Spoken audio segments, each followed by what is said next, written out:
Perusahaan farmasi besar membagi dividen keuntungan mereka tahun ini mendekati angka 500 triliun rupiah. Maka saya secara pribadi berkomentar, ini benar-benar kemufakatan jahat mereka ini. Memainkan penyakit yang ditimbulkan oleh COVID. Dajjal benar mereka itu. Beserta kaki tangannya yang menjajakan kesehatan demi keuntungan keuangan. Siapapun yang ambil untung cuan dari proyek bansos dan obat-obatan atas nama kemanusiaan secara berlebihan, bahkan menginjak hak orang lain dan menyebarkan penyakit yang namanya COVID, mereka aslinya Dajjal. Kita ke India dan Amerika sebentar sekarang. India jumlah populasinya 4 atau bahkan hampir 5 kali Amerika, di mana Amerika saat ini terpapar COVID sudah mencapai 32 juta manusia atau mendekati 8% jumlah populasi di Amerika. Ditambah strategi vaksin di Amerika, bisa jadi herd immunity di Amerika sudah mencapai 50% populasi. 8% populasi terpapar COVID, 40% divaksin. Saat ini terbukti data terpapar COVID melandai turun tajam di Amerika saat ini.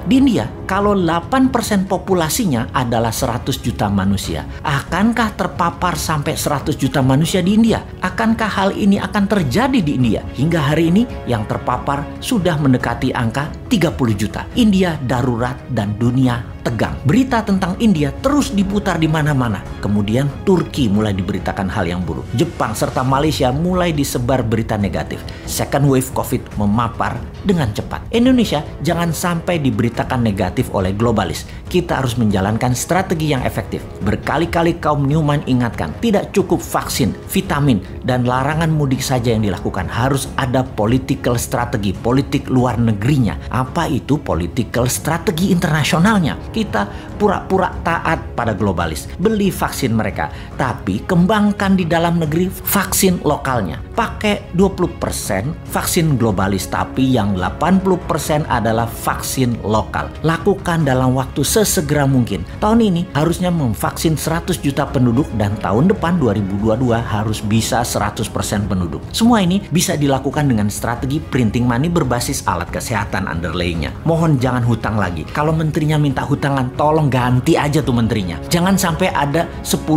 triliun rupiah hutangnya di akhir masa jabatan. Masa orang baik populer dapat gelar raja hutang sih? Janganlah. Menteri yang baik, pendukung kerja beliau menyarankan hutang, janganlah. Stop berhutang. Oke deh, kalau memang bisanya ngutang, nggak bisa buat uang, ya mbok ngaku saja. Kita bantu deh mengatasi ekonomi dan COVID. Untuk hal ini, New Mind setuju. Lebaran dengan Zoom dan video call. Kali ini kami setuju, tapi tidak tahun depan. Tahun lalu kami sudah setuju. Karena tidak perform dengan baik tahun ini, kami masih sabar. Kami sebagian aja yang pulang kampung, tidak pulang mudik. Benar, untuk memutus mata rantai COVID yang terbaik adalah batasi pergerakan manusia. Jadi kaum New Mind mendukung tahun ini tidak mudik, tidak pulang kampung, dan tidak berwisata hingga akhir bulan Mei 2021. Kami dukung Lebaran sekali lagi dengan Zoom, dengan video call, tidak apa-apa. Lebaran tidak mudik, tidak apa-apa. Asal jangan Lebaran tidak bersama mudik. Bener deh, tanpa mudik dunia hampa. Dengan mendukung tidak mudik,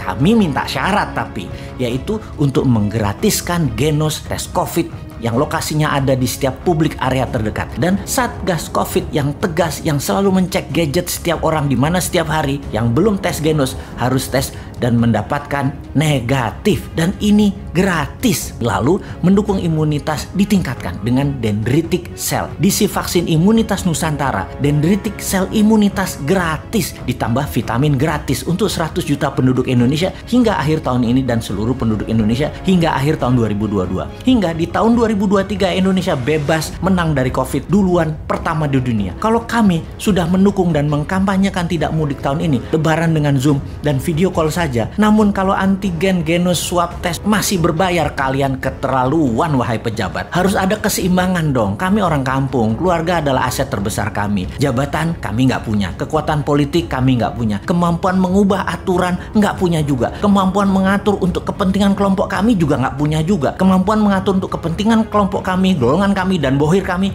juga nggak punya. Jadi keluargalah yang kami punya. Kami bisa bersabar satu kali lagi, tapi sebagai balasan Genos gratis, swab test gratis, antigen gratis, kemudian imunitas gratis, vitamin gratis. Setuju?